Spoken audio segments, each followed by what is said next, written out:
kita berdoa. Bapa, terima kasih Tuhan buat sore hari ini Engkau berbicara bagi kami gereja-Mu.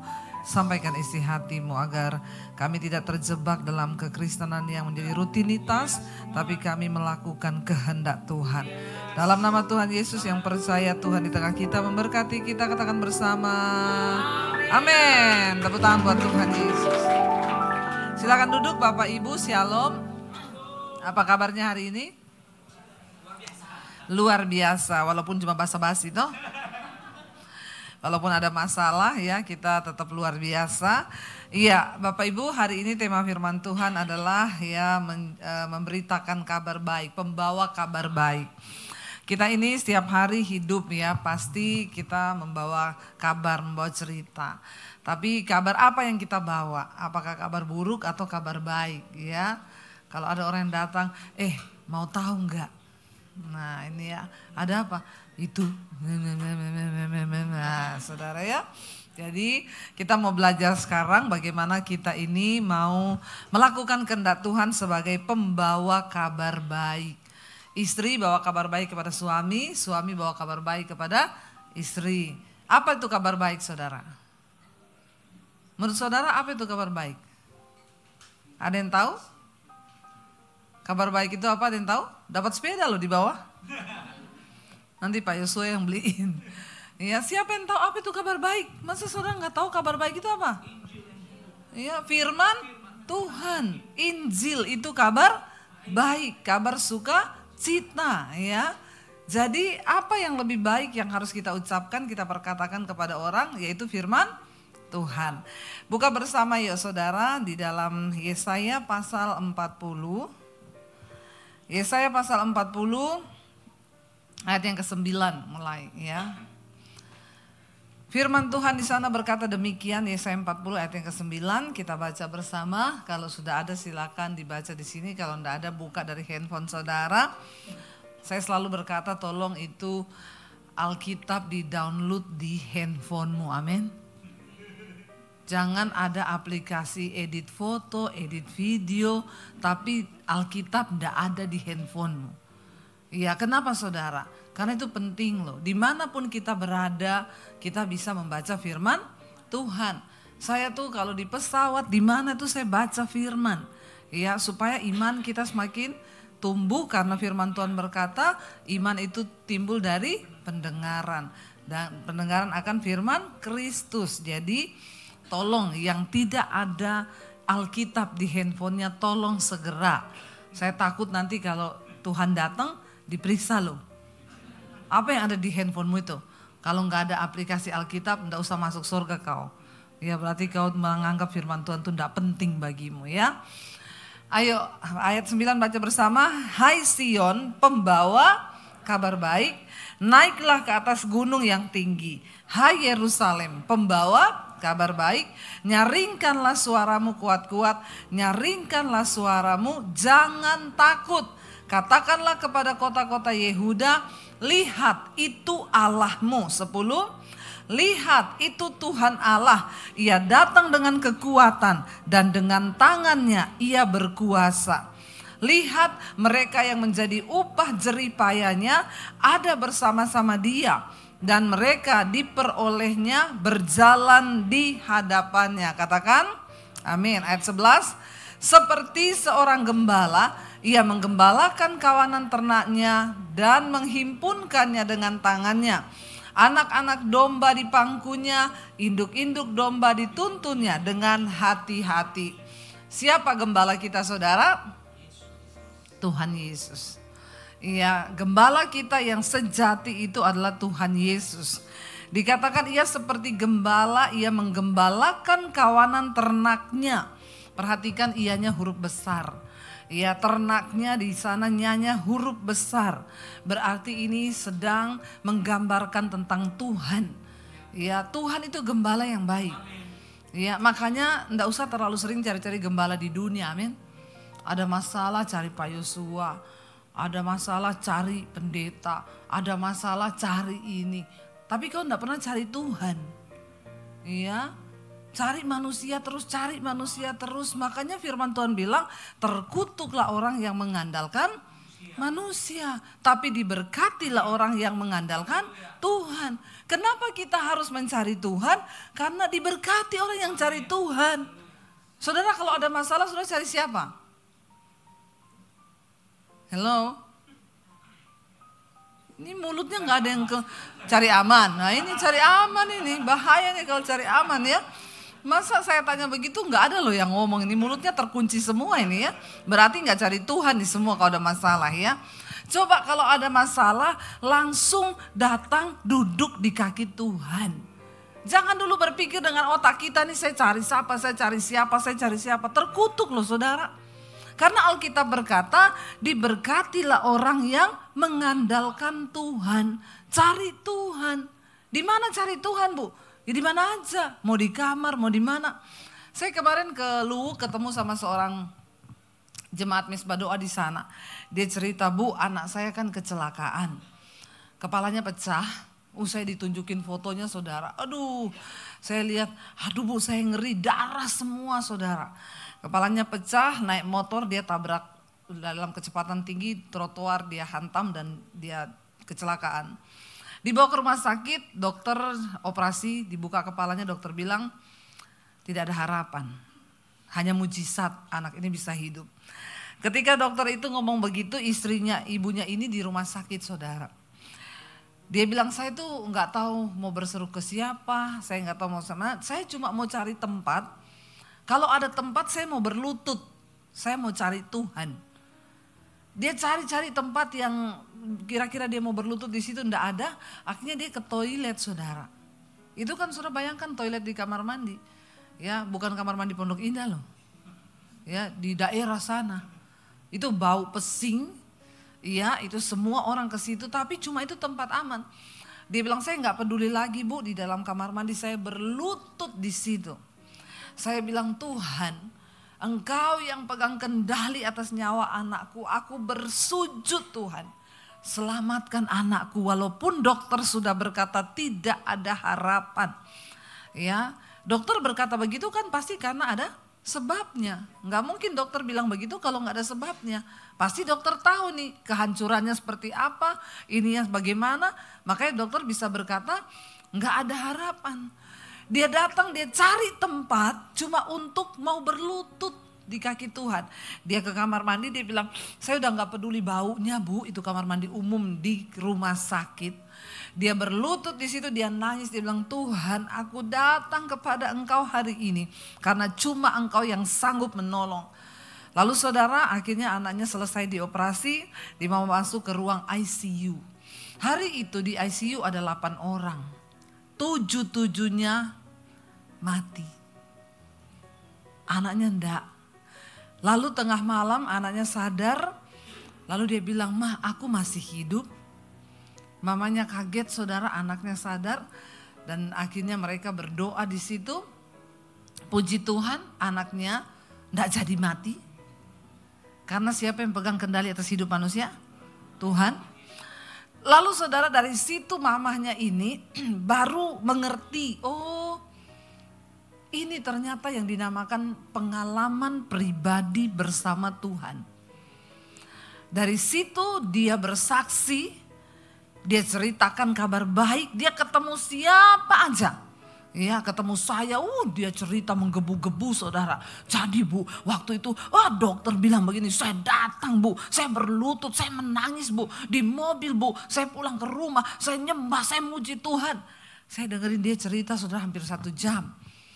Lalu teman-temannya bilang, itu Bu Debbie sudah capek mau istirahat, kau lagi di situ tambah-tambah cerita lagi, biar kayak Bu Debbie istirahat. Dia bilang, nggak bisa ditahan Bu, karena ini kabar yang luar biasa yang saya alami bersama Tuhan. Saya bilang nggak apa-apa Bu, cerita. Jadi dia bilang sekarang saya di mana saja. Waktu itu ada satu masuk lagi pasien kecelakaan, bukan orang Kristen. Tapi karena dia sudah mengalami Tuhan, anaknya akhirnya melewati masa kritis dan selamat. Dia bersaksi saudara, malah dia bilang, ibu mau gak saya berdoa buat anak ibu. Yang tadinya sudah begini, ya alatnya dokter udah pelan-pelan didoakan langsung tiba-tiba hidup lagi saudara. Jadi waktu kita mengalami Tuhan, kita nggak akan tahan untuk menceritakan kabar baik itu kepada orang. Dikatakan di sini, serukanlah dengan suara yang nyaring, kuat-kuat dan jangan takut.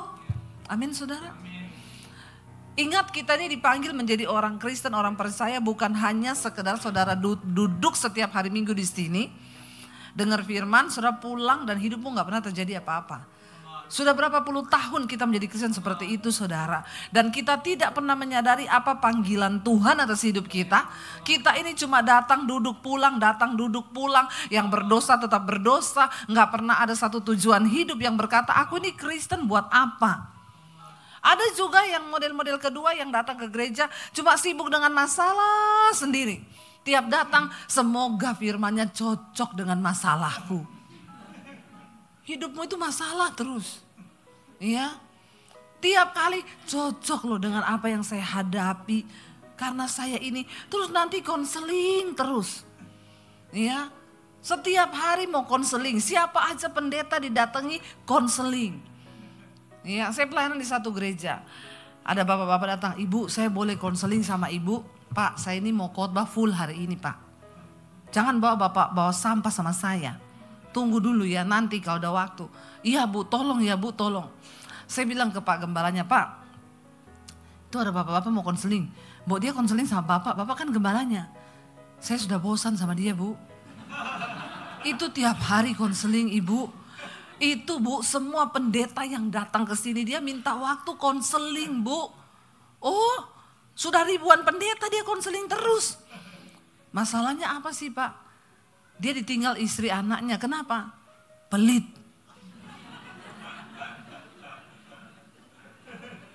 Dia nggak pernah kasih anak istrinya uang. Oh yaudah, yang penting saya sudah tahu kasusnya. Begitu saya selesai siang, dia datang. Bu, gimana bu? Ada waktu nggak? Cepat pak, di sini aja. Cepat, bapak mau ngomong masalah bapak apa? Jadi begini bu, istri sama anak saya itu pergi ninggalin saya. Kenapa mereka ninggalin bapak? Ya enggak tahu. Bapak kasih duit nggak mereka? Dia diem saudara. Ya memang sudah 2 bulan ini saya enggak kasih uang sama istri saya. Udah bagus bapak ditinggal pak. Bagus. Kalau istri lain pak, dia bikinin bapak kopi dikasih sianida. Untung bapak cuma ditinggal pak. Terus sekarang bapak mau tanya apa sama saya? Lah iya bu, apa yang harus saya lakukan? Telepon istrimu, minta nomor rekeningnya, transfer uang. Amin bapak-bapak. Biar bapak mau konseling sama 1000 pendeta, biar bapak ditumpang tangan, ditumpang kaki sekalipun. Kalau bapak tidak transfer uang ke istrimu, maka dia tidak mungkin balik. Ya, ngapain orang nikah gak dikasih duit coba? Ya, ini kayak gini-gini Kristen model begini saudara. Terus nanti tiap ada pendeta datang dia mau konseling. Lu gak usah kebanyakan konseling, lakukan firman, amin. Alkitab bilang kalau kau pelit tidak masuk surga loh. Itu aja sudah jelaskan. Bapak tidak perlu konseling sama siapa-siapa. Bapak pulang lakukan firman, minta nomor rekening istrimu, transfer dia 10 juta balik langsung istrimu. Amin bapak-bapak. Amin ibu-ibu. Ibu-ibu semangat langsung ya. Kadang-kadang orang itu dia tahu jawabannya.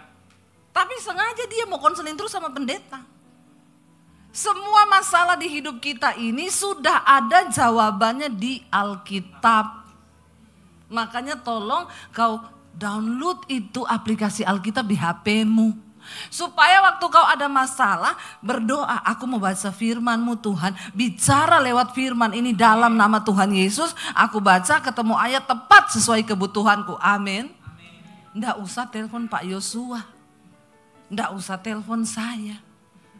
Kita juga paling cuma bilang berdoa bu, berdoa. Tapi suami saya gini-gini, berdoa bu, berdoa. Ibu nggak tahu suami saya, memang saya tidak tahu dan saya tidak mau tahu. Karena itu suamimu sendiri. Iya, ibu sudah tahu Alkitab bilang apa kalau kau punya suami yang belum bertobat. Hai istri, menangkanlah suamimu tanpa perkataan, hanya dengan perbuatan. Supaya ketika suamimu melihat betapa suci dan murninya iman istrinya itu, maka dia bisa percaya kepada Tuhan. Itu ada ayatnya, Bu. Oh, ada ayat begitu. Di mana ya, Bu? Saya tanya, kau jadi Kristen sudah berapa puluh tahun. Kenapa kau tidak pernah temukan ayat itu? Ada, saudara, tentang orang yang pelit ada di Alkitab. Orang yang selingkuh ada. Ya, tentang kuasa gelap ada. Tentang homo ada, tentang pelakor ada, semua ada di sini. Nah, kalau semua ada di Alkitab, terus kita nggak pernah tahu, kita konseling terus, yang salah tuh siapa?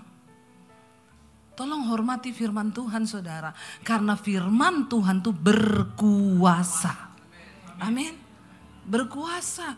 Nyaringkan suaramu, jangan tahan-tahan, jangan takut. Ayo bersuara hari-hari ini, cerita tentang siapa Tuhanmu. Siapa Allah yang kau sembah, siapa Yesus yang sedang kau puji itu. Saya pelayanan dari kemarin di Luwuk juga, ketemu sama satu orang pendeta ya, seminar hamba Tuhan dari pedalaman, pendeta dari kepulauan. Dia bilang, Bu Dewi, saya punya jemaat itu bertobat lewat channelnya Ibu loh. Dia tadinya bukan orang Kristen, Bu. Tapi dia mengalami kesembuhan yang begitu luar biasa, Bu. Lalu dia sekarang, menggebu-gebu. Saya bilang, coba mana dia, Pak? Suruh ke sini, saya mau dengar kesaksiannya. Lalu dia datang, saudara. Dari Morowali ke Luwuk tuh 5 jam loh naik mobil. Dia datang naik angkutan. Dia datang sampai sana ketemu saya. Bu Dewi, saya mau cerita, mau bersaksi. Iya, Ibu, apa yang Ibu alami bersama Tuhan? Cerita biar saya juga bisa saksikan kesaksian Ibu. Karena ini kabar baik.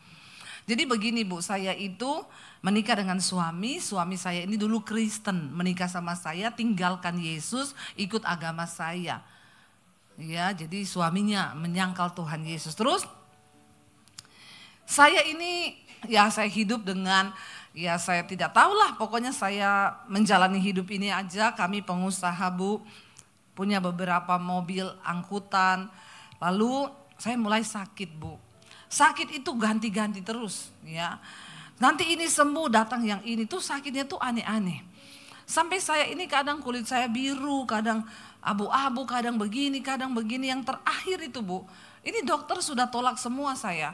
Akhirnya uang mulai habis berobat, ya dihabiskannya semua yang ada padanya kayak perempuan pendarahan itu di Alkitab dikatakan. Lalu terakhir itu, Bu, nih kulit saya ini mengelupas, dagingnya itu mulai jatuh. Bayangkan, saudara, saya ini udah kayak mayat hidup, Bu. Sudah tidak ada pengharapan, rasanya putus asa. Disitulah saya tidak ada jalan. Satu kali saya ketemu satu engkoh umur 70 tahun. Lalu engkohnya itu tanya, ibu sakit apa? Dia cerita, dia curhat, saya ini Pak sakit saya banyak kok, ini sakit tuh sakit, ini sekarang lagi daging saya mulai terkelupas jatuh sendiri nih, sepenggal. Ngeri banget ya, itu gak tahu sakit apa, dokter juga tidak menemukan. Lalu engkau itu bilang begini, ibu mau sembuh gak? Iya, ibu mau percaya Tuhan Yesus? Ini engkau membawa kabar baik loh. Amin Bapak Ibu. Terus dia bilang, emang Tuhan Yesus bisa menyembuhkan? Suami saya dulu Kristen kok, tapi sekarang dia ikut agama saya. Tapi ibu mau percaya enggak Tuhan Yesus? Karena Tuhan Yesus sanggup menyembuhkan. Mau kok. Tapi bagaimana caranya saya kenal Tuhan Yesus? Engkaunya itu bilang gini. Ibu punya HP enggak? Ada, ini HP. Sini. Lalu dia cariin channel saya. Dia buka Debbie Basir TV di YouTube. Ada yang belum subscribe? Bertobat loh. Tolong subscribe. Lalu dibuka sama engkau, ini cerita bener ya. Saya ini bukan karena mau sombong-sombongan atau apa, buat apa? Pret ya.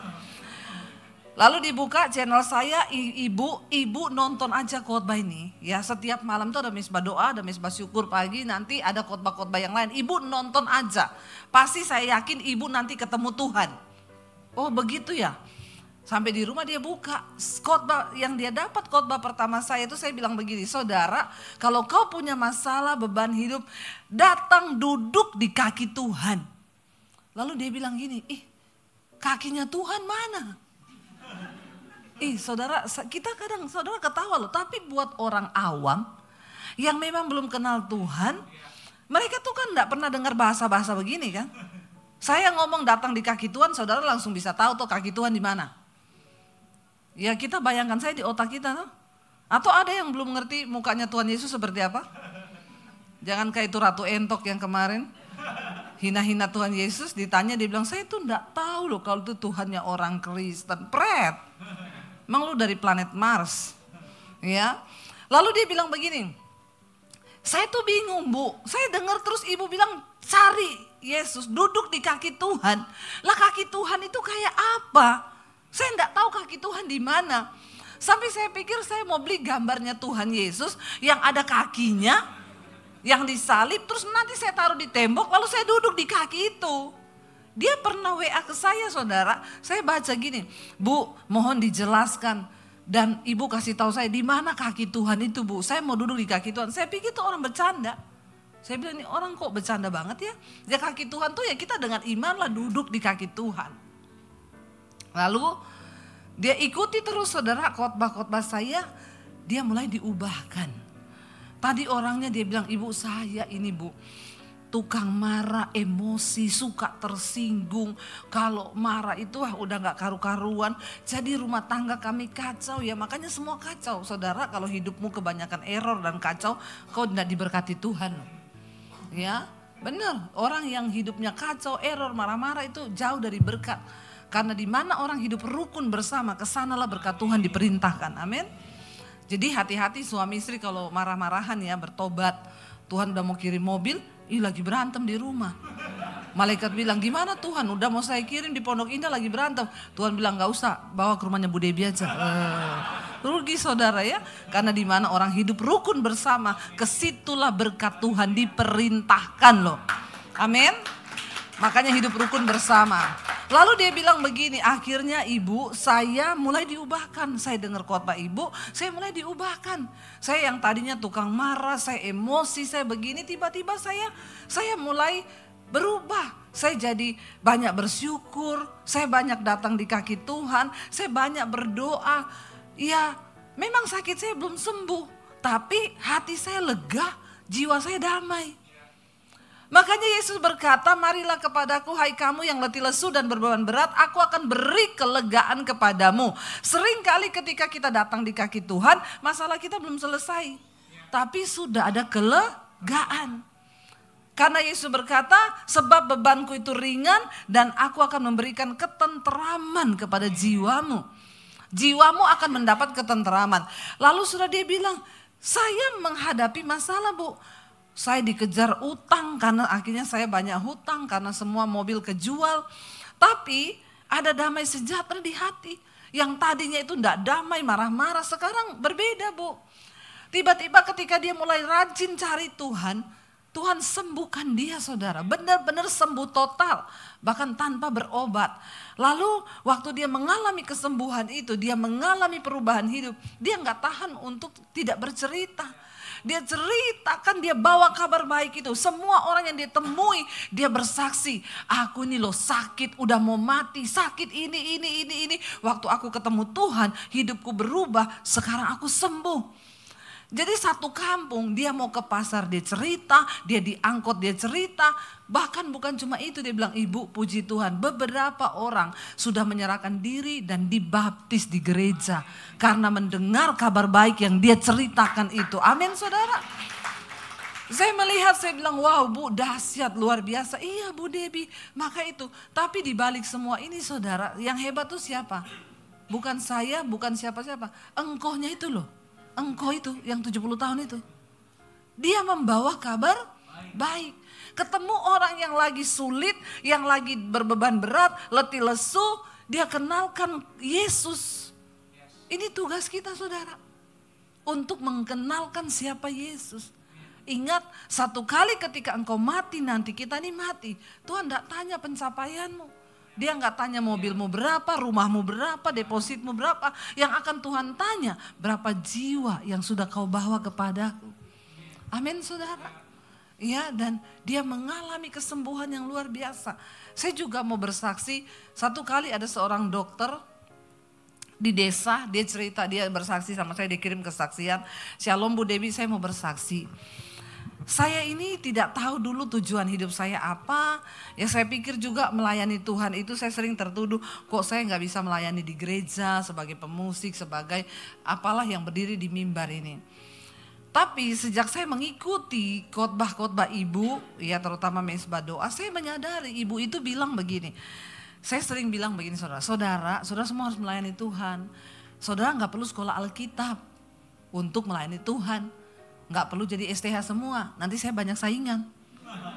Ya, tapi saya mau kasih tahu saudara melayani Tuhan itu bagaimana. Di bidang apapun hari ini engkau bekerja, itu adalah ladang pelayananmu. Amin. Karena di situ kau ketemu orang, dan orang itu jiwa. Itu tuayan yang menguning. Lalu dia bilang, saya ini seorang dokter Bu. Dulu kalau ada pasien datang ya saya cuma bilang ya makanya ibu begini istirahat begini. Sekarang Bu kalau ada yang datang, Bu dokter saya ini nggak bisa tidur, saya begini. Ibu ada kegelisahan apa di hati? Ibu ada masalah apa? Begini. Ibu cari Tuhan ya. Dia beritakan kabar baik. Ibu cari Tuhan. Ibu maaf agamanya apa? Oh agama saya ini. Maaf Bu saya, dokternya bilang saya pengikut Kristus. Saya orang Kristen. Tapi saya hanya mau bilang sama ibu cari Tuhan. Ibu mau gak izinkan saya berdoa buat ibu? Sebelum saya suntik ibu. Saya mau berdoa buat ibu. Iya toh? Gak usah diancam. Bu saya suntik sama obat ini loh ibu kalau gak mau didoakan. Gak usah ngancem, biasa aja. Lalu saudara ternyata ini tuhayan yang mengunik. Mau Bu dokter saya mau didoakan. Ya udah kita berdoa ya. Mau pulang. Bu ibu ada HP? Nih YouTube-nya ibu dengerin. Puji Tuhan loh. Debbie Basir TV. Nggak usah subscribe, nggak usah.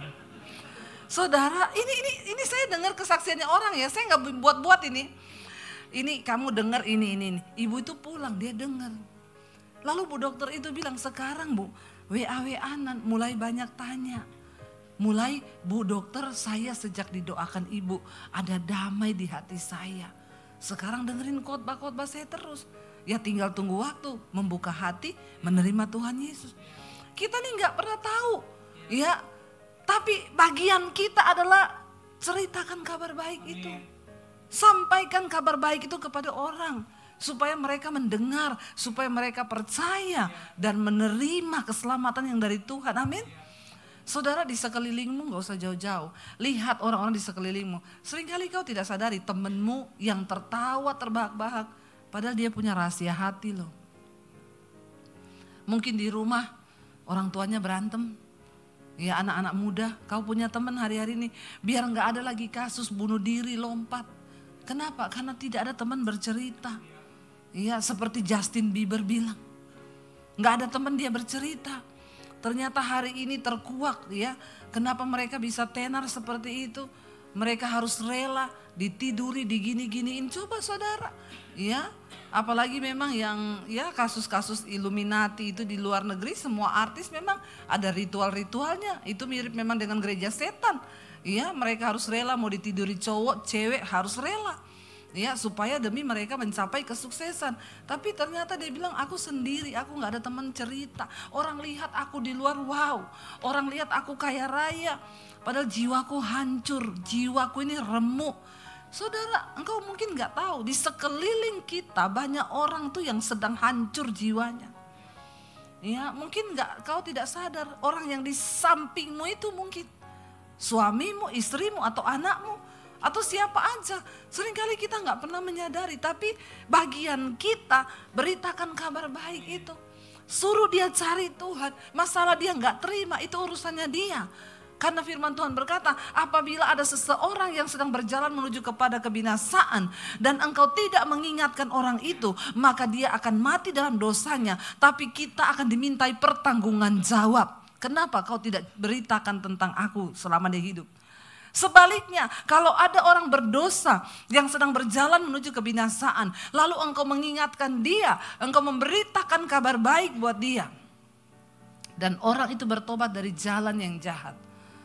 maka engkau diberikan sama Tuhan mahkota kehidupan karena sudah menyelamatkan satu jiwa. Saudara, Tuhan itu mau melibatkan kita sebagai pekerja. Yesus bilang, ayo tuaian banyak tapi pekerja sedikit. Tuaian banyak tapi pekerja sedikit. Karena itu mari kita semua mau menjadi alat-alat yang dipakai Tuhan menjadi pekerja-pekerja di akhir zaman. Tapi kita sendiri dulu harus dibentuk Tuhan. Jangan sampai kita memberitakan kabar baik padahal kita sendiri tidak hidup dalam damai sejahtera dengan Tuhan. Hidup kita rusak, hubungan kita dengan Tuhan rusak. Kita harus selalu terhubung dengan Tuhan, saudara. Ya, tadi saya juga menceritakan satu kisah di sini. Ini yang saya ceritakan semua kisah-kisah kesaksian di Mesbah Doa. Ada seorang guru, dia WA ke saya, Bu, saya mau bersaksi ya. Saya ini dari dulu tidak tahu maksud ibu itu selalu bilang, ayo melayani Tuhan di bidang manapun kau ada. Jiwa-jiwa di sekelilingmu. Kalau kau sebagai seorang guru, ya itu adalah panggilanmu. Hidupi itu, beritakan kabar baik. Dia bilang di sekelas saya itu Bu, SD nih, ada satu anak nakal banget anak ini. Beberapa kali dipanggil orang tuanya mau dikeluarin dari sekolah anak ini. Satu saat Bu di kelas saya lagi ngajar, anak ini tusuk temennya pakai pensil di mata. Jadi itu syok semuanya, guru semua marah ya. Lalu ibu ini yang tadinya juga, kalau anak nakal itu kan kita pasti pengen pukul loh. Tapi dia dirubah Tuhan ketika dia menyadari itu panggilannya. Dia menyadari ini anak pasti ada sesuatu. Dia panggil anak itu, kamu kenapa lakukan seperti itu? Di rumah kamu sering lihat papa mamamu berantem. Iya, papa kalau pukul mama pakai kayu, pakai ini. Oh dia tahu ini akarnya. Makanya anak ini berontak. Akhirnya saudara, dia panggil orang tuanya datang, tapi yang datang cuma mamanya.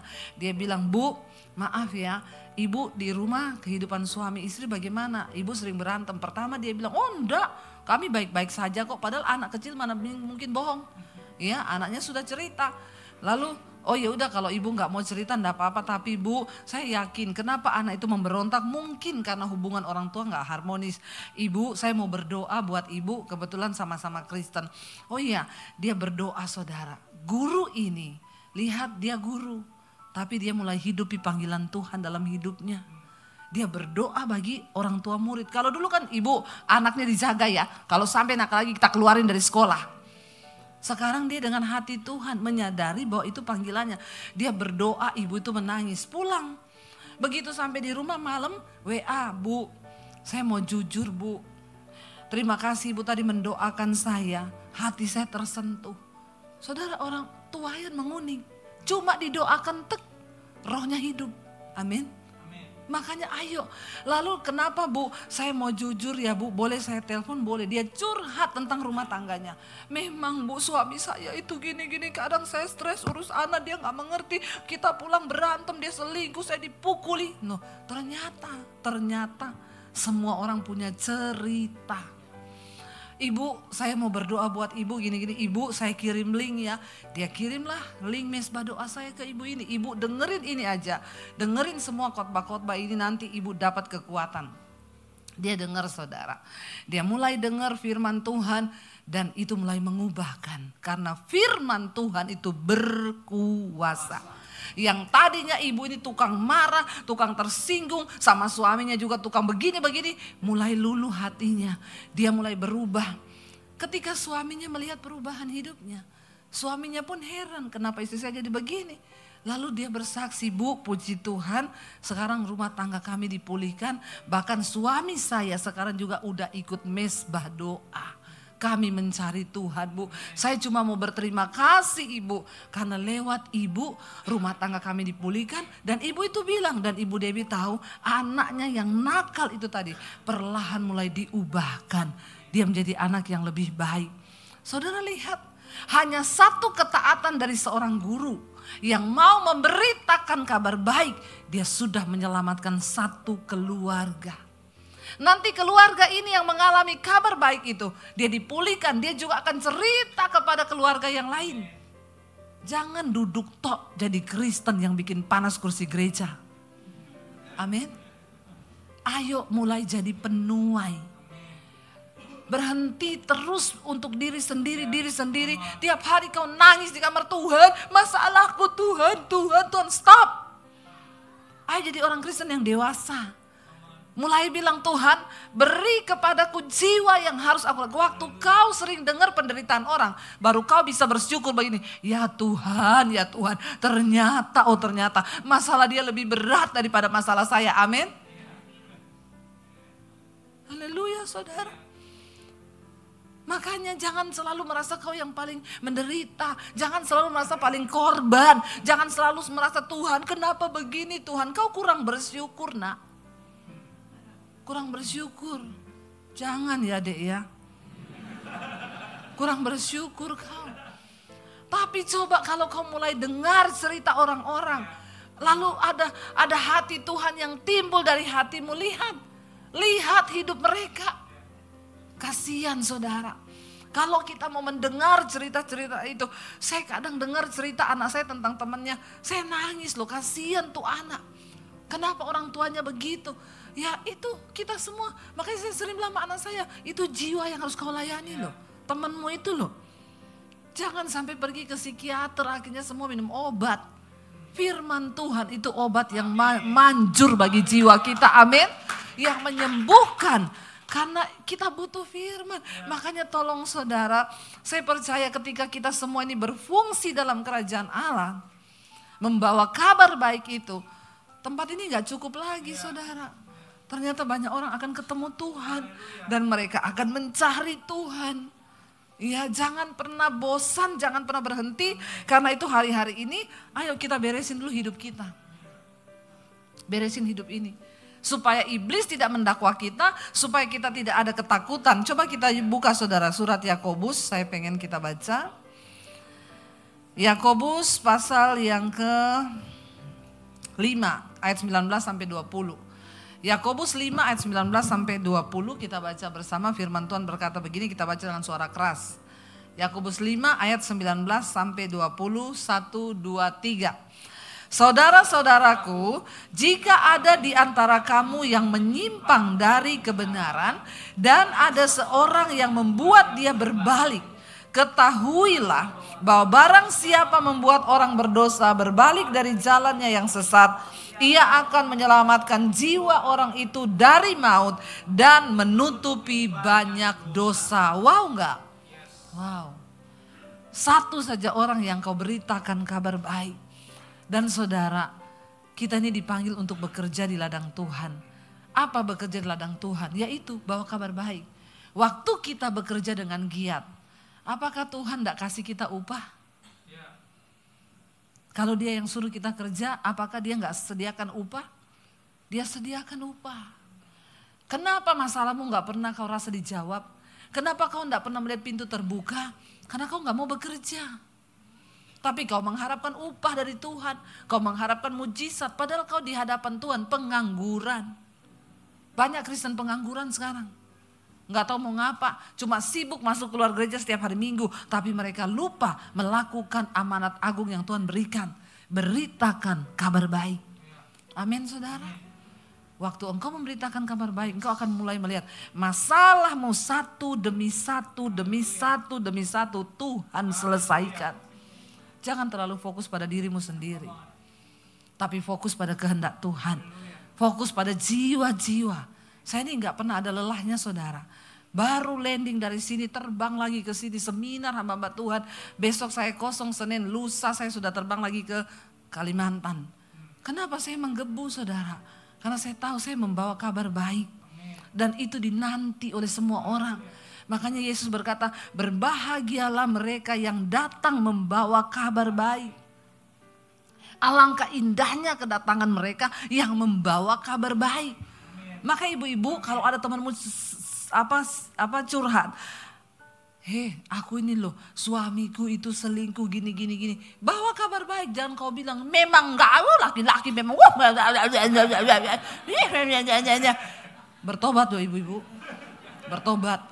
Kalau ada temanmu curhat suaminya selingkuh bu, ya berdoa. Tuhan Yesus tuh sanggup memulihkan. Ayo kita satukan hati kita berdoa. Amin ibu-ibu.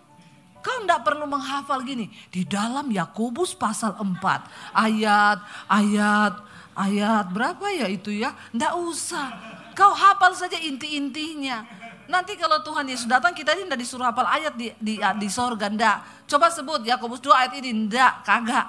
Tapi yang penting firman itu masuk dalam hatimu dan dia berbuah dalam hidupmu. Dan firman itu ya keluar dari hidupmu menjadi kesaksian bagi orang lain. Amin. Makanya ayo jangan pernah mulut kita ini tertutup untuk memberitakan firman Tuhan. Waktu engkau fokus memberitakan kabar baik sama orang, kau akan melihat Tuhan bekerja di hidupmu. Satu demi satu masalah selesai. Satu demi satu Tuhan buka jalan. Satu demi satu dengan cara-cara yang tidak pernah kau duga dengan akal logikamu.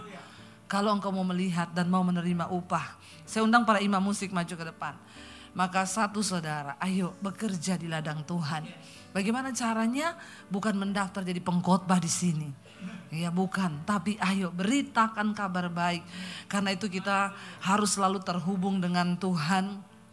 Kita harus selalu melekat dengan Tuhan. Kita harus selalu intim dengan Tuhan. Kita ada di hari-hari yang terakhir. Jangan menjadi Kristen yang biasa-biasa saja. Tapi kita mau terus berkata, Tuhan, bahwa kami terhubung denganmu di hidup kami. Bangkit berdiri bersama saudara. Terima kasih Tuhan. Kami mengucap syukur buat segala kebaikan-Mu di hidup kami. Ini hidup kami Tuhan. Bawa kami Tuhan untuk selalu terhubung dengan Tuhan. Kami tidak ingin hubungan kami dengan Tuhan terputus akibat dosa. Agar kami layak, agar kami dapat dengan lantang memberitakan kabar baik itu Tuhan. Sebab iblis tidak bisa menghakimi atau mengintimidasi kami. Kami datang hari ini.